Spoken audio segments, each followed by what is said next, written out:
CM Dhami का दिल्ली दौरा, मुख्यमंत्री ने दुष्यंत गौतम से की मुलाकात, कई मुद्दों पर हुई चर्चा।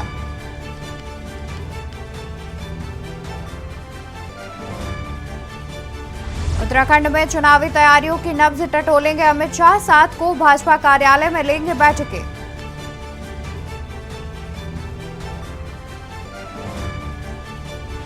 उत्तराखंड में 9 से 10 अक्टूबर को गोपेश्वर में होगा बाल विज्ञान महोत्सव, वैज्ञानिकों से रूबरू होंगे पहाड़ के बच्चे।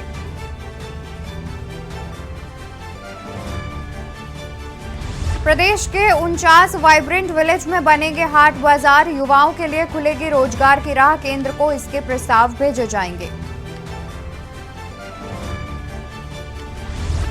देहरादून में डेंगू के 12 नए मामले आए सामने, डेंगू मरीजों की संख्या 1000 के पार, डेंगू से अब तक 13 लोगों की मौत। उत्तरकाशी में एक सप्ताह में 2 बार डोली धरती, रिक्टर पैमाने पर 3.2 रही तीव्रता, आज सुबह 3:50 पर भूकंप के झटके महसूस किए गए। आप देख रहे हैं के न्यूज, खबरों का सारथी। नमस्कार, मैं हूं आपके साथ अवंतिका अवस्थी। स्वागत है आपका के न्यूज इंडिया में। बात करेंगे उत्तराखंड खबरों की और इस बुलेटिन की शुरुआत करेंगे आज की अहम खबर से। खबर राजधानी देहरादून से है, जहां केंद्रीय गृह मंत्री अमित शाह 7 अक्टूबर को नरेंद्र नगर आएंगे। मध्य क्षेत्रीय परिषद की बैठक में वे हिस्सा लेंगे। इस बार परिषद की बैठक की मेजबानी का मौका उत्तराखंड को मिला है। इसमें उत्तराखंड के मुख्यमंत्री पुष्कर सिंह धामी, यूपी के सीएम योगी आदित्यनाथ, मध्य प्रदेश के सीएम शिवराज सिंह चौहान और छत्तीसगढ़ के सीएम भूपेश बघेल भी शामिल होंगे।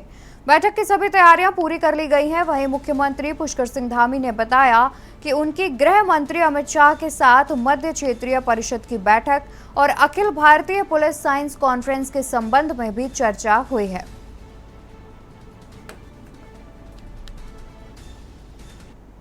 मध्य क्षेत्रीय परिषद की बैठक हमारे उत्तराखंड के अंदर 7 अक्टूबर को प्रस्तावित है। उस बैठक के संबंध में भी चर्चा हुई है और पूरे देश की पुलिस का सम्मेलन होना है, उस सम्मेलन के संबंध में भी चर्चा हुई है। क्योंकि हमारा राज्य देखिए 2 अंतर्राष्ट्रीय सीमाओं से लगा हुआ राज्य है और उत्तर प्रदेश की सीमा से लगा है, इधर हिमाचल की सीमा से लगा हुआ है।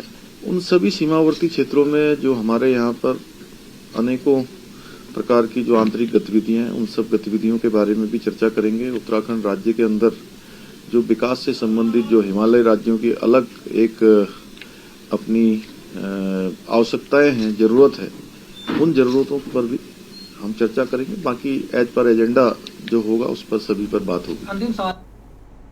आम आदमी पार्टी के सांसद संजय सिंह को ईडी द्वारा गिरफ्तार किए जाने को लेकर प्रदेश में आम आदमी पार्टी ने देहरादून स्थित लैंसडाउन चौक पर प्रदर्शन किया। केंद्र सरकार का पुतला भी फूंका गया।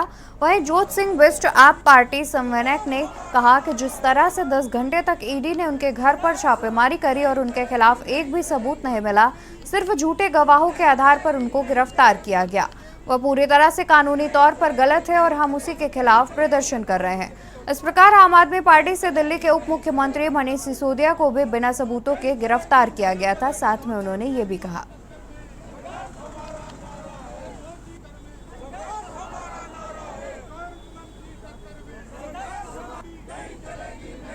है कि आम आदमी पार्टी के सांसद संजय सिंह को जिस तरह से 10 घंटे उनका घर ईडी के द्वारा खंगालने के बाद एक सबूत उनके खिलाफ नहीं मिला और झूठे गवाहों को आधार बना करके ईडी ने गिरफ्तार करके उनको जेल भेजा, तो वो अपने आप में पूरी तरह से कानूनी रूप से गलत है। हम उसके खिलाफ प्रदर्शन कर रहे हैं। ऐसे ही मनीष सिसोदिया के खिलाफ कोई सबूत नहीं मिला, उनको गिरफ्तार किया गया। लेकिन जिनकी चार्जशीट इन्होंने खुद बनाई थी, चाहे वो असम के मुख्यमंत्री हेमंत बिस्व शर्मा हो, चाहे वो येदियुरप्पा हो, चाहे वो अजीत पवार हो और चाहे शुभेंदु अधिकारी हो, इनको ये जेल में डालने वाले थे। ये लोग भाजपा में शामिल हुए तो इनकी फाइल बंद हो गई। खबर उत्तरकाशी से है, जहां आईटीबीपी में भर्ती होने की चाह रखने वाले युवाओं के लिए खुशखबरी है। बॉर्डर वाले सीमांत जनपद उत्तरकाशी, चमोली और पिथौरागढ़ में आईटीबीपी के कई पदों पर खुली रैली भर्ती होने जा रही है, जिसके लिए रजिस्ट्रेशन की प्रक्रिया 5 से 8 अक्टूबर तक चलेगी। 12वीं वाहिनी आईटीबीपी मातली उत्तरकाशी में 18 से 23 वर्ष की आयु वाले इच्छुक अभ्यर्थी आईटीबीपी कैंपस मातली में आकर 5 से 8 अक्टूबर के बीच अपना रजिस्ट्रेशन करवा सकते हैं।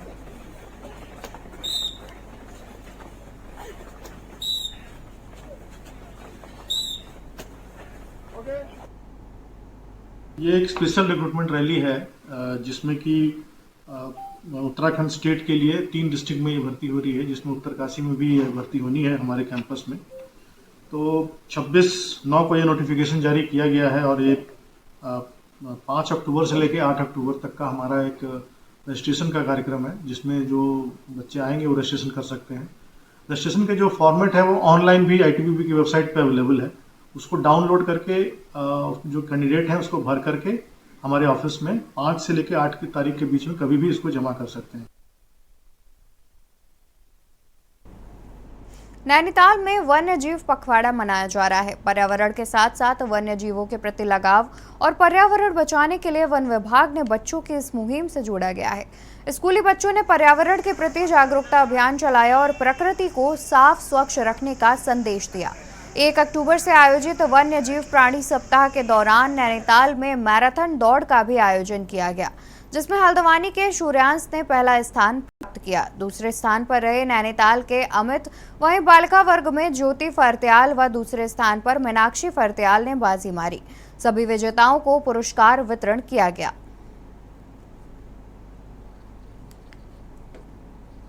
इस बार हम हर वर्ष जिस से आयोजित करते हैं, तो स्थानीय स्तर पर जितने भी लोग और सैलानी यहाँ आते हैं, तो उन सब के मध्य में जो है ये अवेयरनेस फैलाना, जागरूकता फैलाना कि वन्य जीव हमारे लिए बहुत महत्वपूर्ण है और वो हमारे जीवन के एक महत्वपूर्ण आधार हैं, तो उनको बचाए रखना बहुत आवश्यक है। इसीलिए वन विभाग हर वर्ष जो है प्रथम सप्ताह अक्टूबर में इसका आयोजन करता है।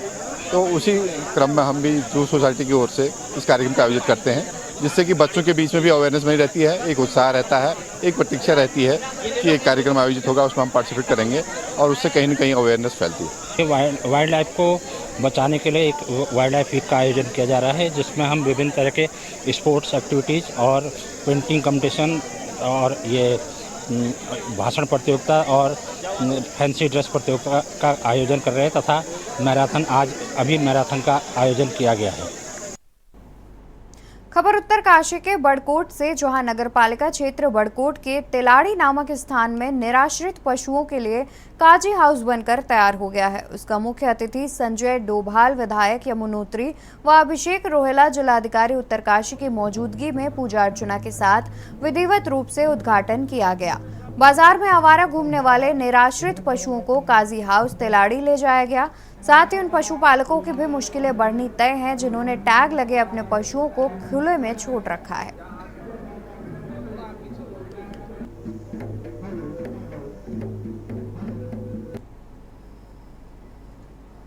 आप लोग यहाँ पे आए, आज बड़ी खुशी हो रही है। 5 सालों से सोच रही थी कि गौ सदन का निर्माण हो, लेकिन धन का अभाव था, इतना धन मेरे पास नहीं था। सरकार से भी जो डीपीआर पास की गई उसमें केवल 17 लाख रुपए मिल पाए हैं और बाकी अपने राज्य वित्त से टुकड़ों टुकड़ों में लगाना पड़ा। तो आज बड़ी मशक्कत करने के बाद जो है इस गौ सदन का जो निर्माण हुआ, आधा अधूरा है, अभी पूरा भी नहीं है। और सबसे पहले बात आती है ज़मीन पे, तो नगर पालिका में जब मैं वहाँ पे मेरा शपथ ग्रहण हुआ, मैं बैठी तो नगर पालिका के पास जो है 0.001 हेक्टेयर ज़मीन थी कुल। लेकिन आज की डेट में प्रशासन का मैं धन्यवाद करना चाहूँगी कि आज की डेट में नगर पालिका के पास जो है कम से कम 60-70 नाली ज़मीन है। रुड़की के पिरान कलियर में देहरादून से आए विजिलेंस की टीम ने उपखंड अधिकारी कार्यालय विद्युत विभाग के जेई एवं एसडीओ के साथ लेकर पिरान कलियर क्षेत्र में बिजली चोरी करने वाले उपभोक्ताओं के यहां ताबड़तोड़ कार्रवाई कर 11 उपभोक्ताओं को बिजली चोरी करते हुए पकड़े गए। टीम के द्वारा सभी उपभोक्ताओं के खिलाफ विद्युत अधिनियम के तहत मुकदमा दर्ज कर कार्रवाई शुरू कर दी गई है। विजिलेंस के सहायक अभियंता विकास कुमार का कहना है कि काफी लंबे समय से पिरान कलियर क्षेत्र में बिजली चोरी की शिकायत मिल रही थी। इसी के चलते विजिलेंस की टीम के साथ रुड़की पहुंचे, जिसके बाद विद्युत विभाग टीम ने छापेमारी कर शिकायतकर्ता द्वारा बताई गई जगहों पर छापेमार कार्रवाई की। उन्होंने कहा कि आगे भी अभियान जारी रहेगा। विद्युत चोरी करने वाले किसी भी व्यक्ति को बख्शा नहीं जाएगा। हम लोग आए हैं ऊर्जा विभाग के विजिलेंस टीम में, तो उसके दौरान हमें पिरान कलियर की कुछ शिकायतें मिली थी। उन्हीं के आधार पर हमने कुछ चोरी के केस जो हैं वो देखे गए। कितने जगह पर छापा मारा गया? टोटल जगह हमारे पास 11 जगह हम गए हैं, 11 चेकिंग हमें मिली, जिनमें से पूर्ण रूप से जो चोरी है वो 10 थी और एक आंशिक रूप से चोरी है, जिसका मीटर हमने सील कराकर लैब को भेज दिया। सर, सभी के ऊपर मुकदमे दर्ज होंगे? मुकदमे अभी 10 लोगों के ऊपर दर्ज होंगे। एक चोरी का केस अभी कंफर्म नहीं है, जब वो कंफर्म होगा उसके बाद उस पर हाँ ये अभियान जारी रहेगा। जितनी शिकायतें हमारे पास आती रहेंगी उसी हिसाब से हम ये अभियान जारी रखेंगे। हल्द्वानी के इंदिरा नगर स्थित नगर निगम के ट्रंचिंग ग्राउंड के पास मुख्य सड़क पर कूड़े का ढेर हो गया, जिसमें नगर निगम की लापरवाही देखने को मिली है। देर रात नगर निगम के ट्रंचिंग ग्राउंड के पास नगर का कूड़ा गाड़ी सड़क के पास कूड़ा फेंक दिया गया, जिस पर 10,000 का चालान किया गया है। वहीं डीएम नैनीताल वंदना सिंह ने नगर निगम को 5 दिन का अल्टीमेटम दिया है। साथ ही नगर निगम को नोटिस भी दिया जा रहा है। डीएम वंदना सिंह ने कहा, मामला बेहद गंभीर है, इसमें कोई लापरवाही नहीं बरती जाएगी। कूड़े को लेकर जल्द से जल्द सड़क से हटाकर ट्रंचिंग ग्राउंड के अंदर फेंका जाएगा। हाईवे पर ट्रेंचिंग ग्राउंड का कूड़ा पड़ा हुआ है। नगर निगम को उस बीच में निर्देशित किया गया था कि उसको वो हटवाएंगे, वहां से हाईवे को क्लियर करेंगे। दुर्घटनाओं का खतरा भी उसकी वजह से उत्पन्न हो रहा है। नगर निगम के द्वारा इसमें काफ़ी धीमी गति से काम किया जा रहा था, जिसको लेकर कुछ शिकायतें प्राप्त हुई। इसके क्रम में एक नोटिस नगर निगम को निर्गत करने के निर्देश सिटी मजिस्ट्रेट को दिए हैं और नगर निगम को 5 दिन का समय दिया है इसको पूरा हाईवे से हटाने के लिए। यदि 5 दिन के अंतर्गत नहीं हटाया जाता तो नोटिस के क्रम में आगे फिर हम लोग फर्दर जो है एक्शन लेंगे नगर निगम के ऊपर। अभी नगर निगम ने ये आश्वासन दिया है कि इसको अगले कल से इसमें काम शुरू हो जाएगा और अगले 4 दिनों के अंदर अंदर वो इसको पूरा हाईवे से साफ कर देंगे। खबर लक्सर से है, जहां खानपुर ब्लॉक के कई प्रधानों ने गोवर्धनपुर में बैठक की। बैठक में ग्राम प्रधान संगठन के पुराने ब्लॉक अध्यक्ष को हटाने और नया अध्यक्ष चुनने को लेकर चल रहे विवाद पर चर्चा हुई। बैठक में सीमा चौधरी को हटाने का प्रधानों ने सर्वसम्मति से खंडन किया और दावा किया कि प्रधान संगठन के ब्लॉक अध्यक्ष सीमा ही रहेंगी।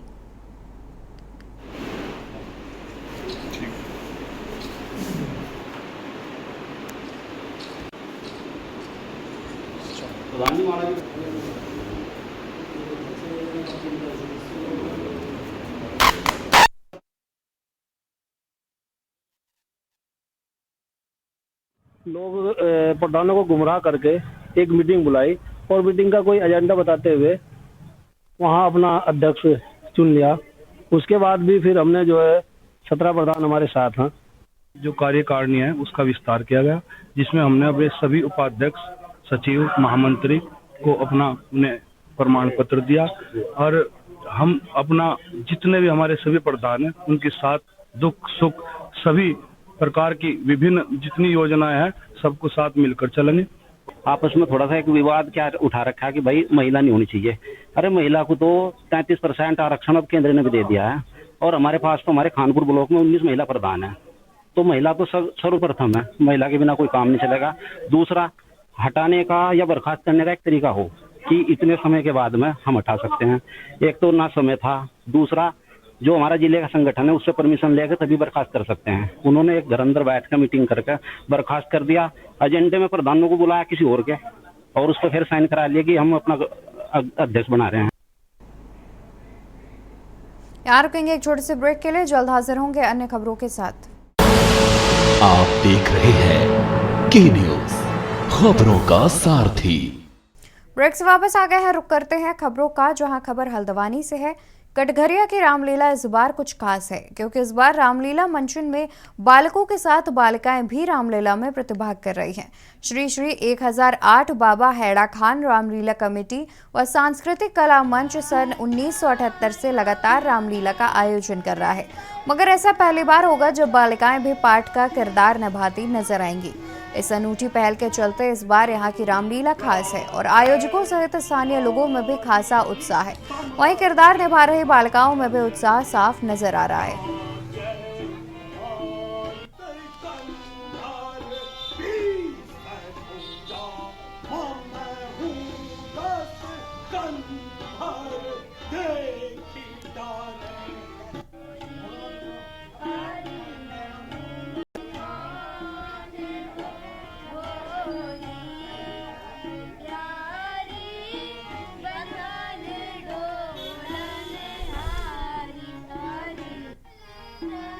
यहाँ इसी मतलब हमने हर साल यहाँ रामलीला देखी है, तो हमें यहाँ वैसे भी अच्छी लगती है यहाँ रामलीला। तो इस बार हमने भी यहाँ पाठ किया है श्री रामचंद्र की माता कौशल्या का पाठ, तो हमें यहाँ अच्छा लगा। हमारे जो गुरुजी हैं वो हमारे लिए इतनी मेहनत कर रहे हैं, हमारे जो और लोग हैं वो भी हमारे लिए बहुत मेहनत कर रहे हैं। हम 40 से 50 सालों से इस प्रांगण में रामलीला लगातार होती आ रही है और सभी क्षेत्र के यहाँ पर कलाकार इसमें अभिनय करते हैं। सारे बुजुर्ग, सारे क्षेत्र की जनता का यहाँ पर सहयोग रहता है। सब लोगों के सहयोग से रामलीला होती है। श्री रामचंद्र जी के चरितार्थ को यहाँ पर दिखाया जाता है। मतलब मैंने ही सेक्रेटरी किया था, तो आप लगा लीजिए कितनी पुरानी रामलीला कमेटी है। और हर साल हम पात्रों को भी चेंज करते रहते हैं, नवीनता लाते हैं। कैसा पहले जितने राग रागिनियाँ थी हमने उनको जीवित रखा अपनी संस्कृति को। आप अगर रामलीला में अगर देखा जाए तो आजकल रामलीला का स्तर भी गिरते हुए जा रहा है। खबर लक्सर से, जहां राज्यसभा सांसद डॉक्टर कल्पना सैनी ने सांसद आदर्श गांव दल्लावाला में विकास कार्यों को लेकर समीक्षा बैठक की। समीक्षा बैठक में सबसे पहले स्वास्थ्य विभाग के अधिकारियों ने विभाग द्वारा चलाई जा रही जननी सुरक्षा और आयुष्मान कार्ड, आभा कार्ड आदि विस्तार से जानकारी देते हुए बताया कि दल्लावाला गांव के 206 लोगों के आयुष्मान कार्ड बनाए गए हैं। डॉक्टर कल्पना सैनी ने अधिकारियों के गांव में चिकित्सालय में 24 घंटे प्रसव चिकित्सा की व्यवस्था करना सुनिश्चित कराने के निर्देश दिए। इसमें साइंसाइड भी आ सकती है और इसका लेवल जो है एग्रीकल्चर का भी हो सकता है, पर इसका भराव तो करवा दीजिए। करने के बाद वो 12 सड़कें बन जाने के बाद उस गांव में पानी नहीं रुकेगा। इसके साथ साथ मेरे मौखिक कहने पर ही सीडीओ साहब ने तत्काल वहां नाले में काम लगाया है और नालों की सफाई हो रही है।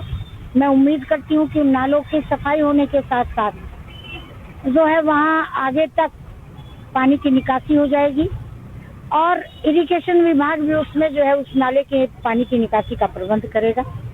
दूसरे, उस गांव में बीमारी महामारी का रूप न ले, इसके लिए निरंतर नाले की सफाई ही नहीं, बीडीओ साहब के माध्यम से बराबर छिड़काव हो रहा है। खबर विकासनगर से, जहां 20 मलिन बस्तियों में अब स्वास्थ्य सेवाओं को और बेहतर बनाने के लिए मोबाइल हेल्थ केयर यूनिट की शुरुआत हुई है। हेल्प एज इंडिया संस्था और हार्ट स्टेंट बनाने वाली ट्रांसलुमिना कंपनी ने साथ मिलकर इसकी शुरुआत की। विकासनगर अंतर्गत सेलाकुई से हरी झंडी दिखाकर इस मोबाइल हेल्थ केयर यूनिट की वैन को मलिन बस्तियों की ओर रवाना किया। इस वैन में डॉक्टरों की टीम के साथ प्राथमिक उपचार और खून के जांच संबंधित सुविधा भी मौजूद रहेगी। विशेषकर महिलाओं, वृद्धाश्रम और गरीब तबके के लोगों के लिए इस मोबाइल हेल्थ केयर यूनिट की शुरुआत की है। ये टीम भारत सरकार की स्वास्थ्य सेवाओं, खासकर आयुष्मान कार्ड और हृदय और रोगों के प्रति मलिन बस्तियों के गरीब लोगों में जागरूकता फैलाने का भी काम करेगी।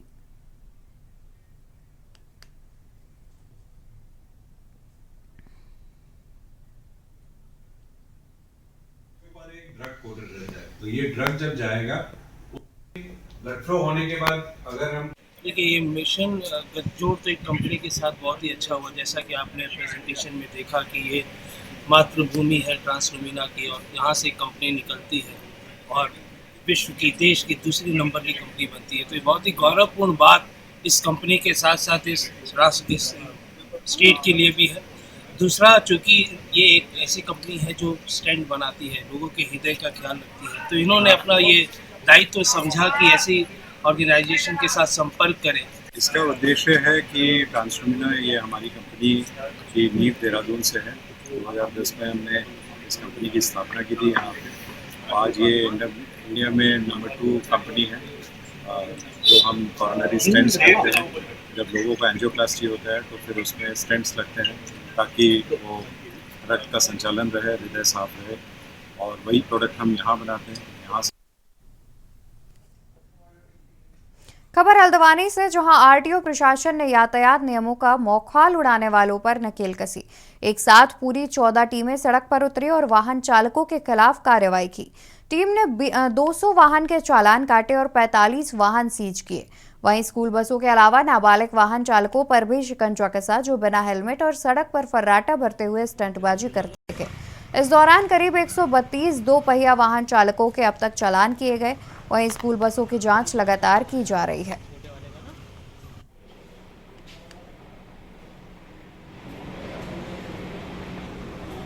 दिन का स्पेशल अभियान लगाया था। पहले दिन 14 टीमें लगी थी हमारी, जिसमें 200 से ऊपर चालान हुए थे और 45 गाड़ियां जो हैं इसमें बंद की गई थी।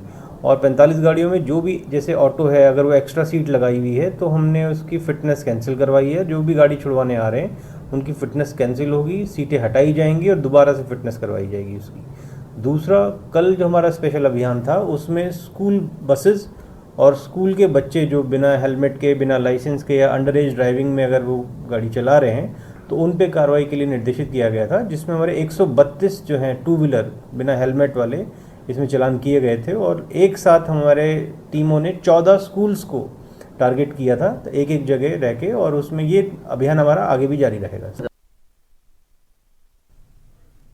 खबर नैनीताल से, जहां उत्तराखंड हाईकोर्ट ने प्रदेश के स्कूली छात्रों द्वारा जमा की जाने संचयिका के लाखों रुपए में गड़बड़ी कर दुरुपयोग करे जाने और संचयिका का पैसा छात्रों को न लौटाए जाने के संबंध में दायर जनहित याचिका पर सुनवाई करते हुए शिक्षा विभाग द्वारा अभी तक कोर्ट में अपना काउंटर एफिडेविट पेश न करने पर डायरेक्टर शिक्षा विभाग पर 25,000 का जुर्माना लगाया गया। मामले की सुनवाई के लिए कोर्ट ने 1 मई 2024 की तिथि नियत की।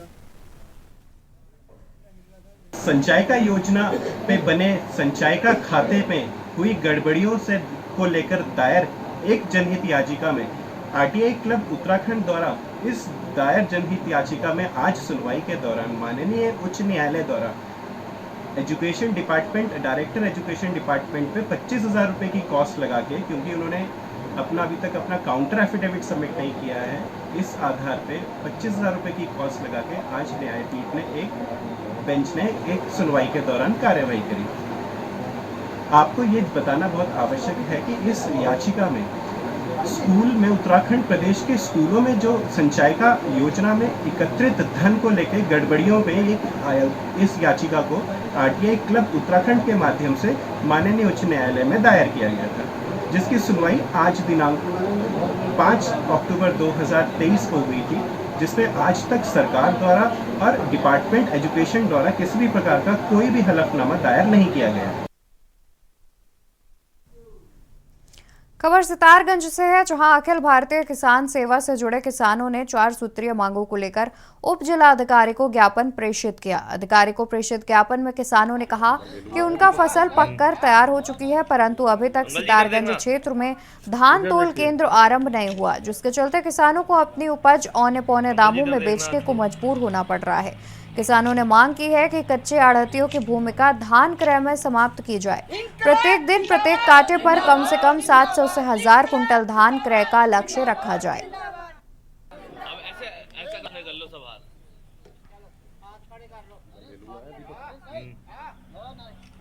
मंगल जी इधर देखना, इधर देखिए। इसे में दिया है कि ये जो सरकारी तोल है, यहाँ हम सरकारी तोल कोई नहीं देगा। दूसरा, इनकी मांग है किसानों की, जो केरल के अंदर C2 फार्मूला लागू है, धान का रेट वहाँ 2,900 रुपये है, और यहाँ उत्तराखंड सरकार 1,700, 1,500, 1,600 में धान खरीद रही है। इसके लिए केरल की तरह हमको, केरल की तरफ से हमारा धान खरीदा जाए, क्योंकि केरल के अंदर घर घर से धान खरीदा जाता है। सरकारी कांटा घर प्रत्येक किसान के घर पे जाता है, और यहाँ सेंटर भी खोले गए हैं तो उनका पता नहीं कहाँ है, और इसलिए हमारी ये मांग है। और दूसरी मांग है कि हम 700 से लेके 1,000 क्विंटल प्रति सेंटर हम चाहते हैं कि ये इतनी तोल की जाए, क्योंकि गुरुमूर्ति। उत्तराखंड खबरों में फिलहाल के लिए इतना ही। आप देखते रहिए के न्यूज इंडिया। आप देख रहे हैं के न्यूज, खबरों का सारथी।